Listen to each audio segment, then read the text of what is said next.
Sir, आप क्या देखते हैं आज ये तमाम तर मामला एक रिवायत सी बन गई है कि जो मामलात पार्लियामेंट में असेंबलियों में हल नहीं होते वो अदालतों में जाते हैं, फिर अदालत की जानिब से समाअतें होती रहती हैं, उसके बाद जो है जाकर कहीं ना कहीं ये ऊँट जो है कहीं बैठता हुआ दिखाई दे रहा होता है। आज गवर्नर का जो नोटिफिकेशन था नोटिफाई करने के हवाले से वज़ीर आला पंजाब को वो मुअत्तल किया गया है, जबकि वज़ीर आला पंजाब की जानिब से वजाहत दी गई और तहरीरी तौर पर उन्होंने यकीन दहानी करवाई है अदालत को कि असेंबली तहलील नहीं होगी, जिसके बाद उनको उनके ओहदे पर जो है वापस बहाल कर दिया गया है। जबकि अदालत ने फरीकैन से 11 जनवरी तक तहरीरी जवाब भी तलब कर लिया है। इस पर मैं चाहूँगी कि आप अपनी आरा दें। देखिए, बड़े अफसोसनाक ही कह सकते हैं आप सूरत हाल को। पार्लिमानी जमहूरियत के अंदर जो हमारी पार्लिमान है या in this case Punjab assembly हो गई, और हमारी जो अदलिया है और हमारी जो एग्जीक्यूटिव है, ये doctrine of separation of powers exist करती है पार्लिमानी डेमोक्रेसी में। लेकिन हम देखते आए हैं कि गुज़श्ता कई सालों से जब कभी भी कोई एक्ट होता है तो फिर वो अदालत में चला जाता है, अदालत मोअज़्ज़ज़ अदालत को फिर उस पर इंटरप्रिटेशन करनी पड़ती है। और फिर कई जगहों पे हमने ये भी देखा कि हमारे पॉलिटिशियंस फिर कंप्लेन भी करते हैं और ये कहते हैं कि देखिए जो इदारे हैं वो तजावुज़ कर रहे हैं अपने अपने जो उनके हदूद हैं उनसे। लेकिन सवाल ये पैदा होता है कि ये बहरान क्रिएट क्यों किया जाता है, अदलिया को क्यों ऐसा इंटरप्रेट करना पड़ता है कि जहाँ पे कुछ लोग अब ये कहते हैं कि ये पार्लिमानी जो सुप्रीमेसी है उसके मतलब में इंटरफेरेंस कह सकते हैं उसको। लेकिन ये बहरान पैदा कैसे होता है? ये बहरान इसलिए पैदा होता है कि हमारे unfortunately with all due respect हमारे जो पॉलिटिकल लीडरशिप है इस वक्त, चाहे वो गवर्नमेंट में है चाहे वो अपोजिशन में है, एक पावर तसल चल रही है, रस्साकशी हो रही है इक़्तिदार की जंग में।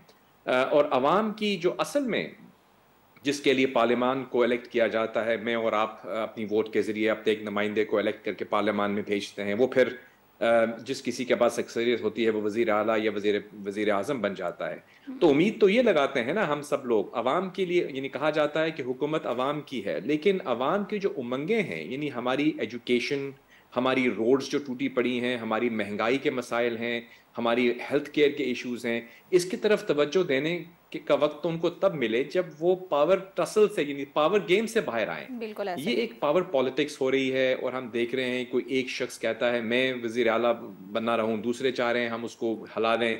उधर से खान साहब जो हैं उनकी जो पहली तो ऑब्वियसली ये जो ट्रिगर हुई, आपको याद होगा हमजा शहबाज के ज़माने से, वो पहले वो बने, फिर ये परवेज़ इलाही साहब आए। हमें तो उस वक़्त भी याद है कि आपको याद होगा वो काफ़ी अफ़सोसनाक दिन था जब परवेज़ इलाही साहब दुआएं मांग रहे थे, वो वहाँ पे अनफॉर्चुनेटली उन पे कोई ग़लबन स्लिप होके गिर गए थे। तो उन हालात में वो वज़ीर आला बने, फिर वो हटे, फिर हमजा शहबाज, फिर अब दोबारा से ये फिर इनको डी-नोटिफाई किया गया, गवर्नर साहब मैदान में आए, अब फिर अदलिया जो है वो उसको आके इंटरप्रेट करना पड़ रहा है मजबूरन।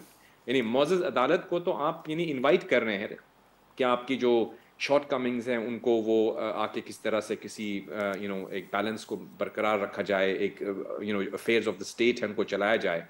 तो बड़े बसद एहतराम हम ये रिक्वेस्ट कर सकते हैं हमारे पॉलिटिशियन से, हमारे तमाम हमारे लिए काबिल एहतराम हैं, हम उनसे मिलते भी रहते हैं, बात भी होती रहती है कि इस पावर तसल से बाहर आइए और आवाम के जो मसाइल हैं, यहाँ मुल्क में इकोनॉमिक क्राइसिस चल रहा है, यहाँ पे दहशतगर्दी का आपने जिक्र किया है, दुनिया में हमारे इस वक्त जो हमारी चैलेंजेस हैं वो बढ़ते जा रहे हैं, लेकिन हम किस रस्साकशी में उलझे हुए हैं। जी। तो हम तो इसको बहुत ही एक तरह से डिसअपॉइंटेड हैं आज की डेवलपमेंट से। किसी की ये कामयाबी या फतेह नहीं है, दरअसल ये जमहूरियत की कमजोरी का एक कमजोरी है अक्कासी बिल्कुल। करती है। मैं इसको इस अंदाज में देख रहा हूँ। बाकी पैनलिस्ट की राय हम जानना चाहेंगे, वो कैसे देखते हैं जी इसको। जी।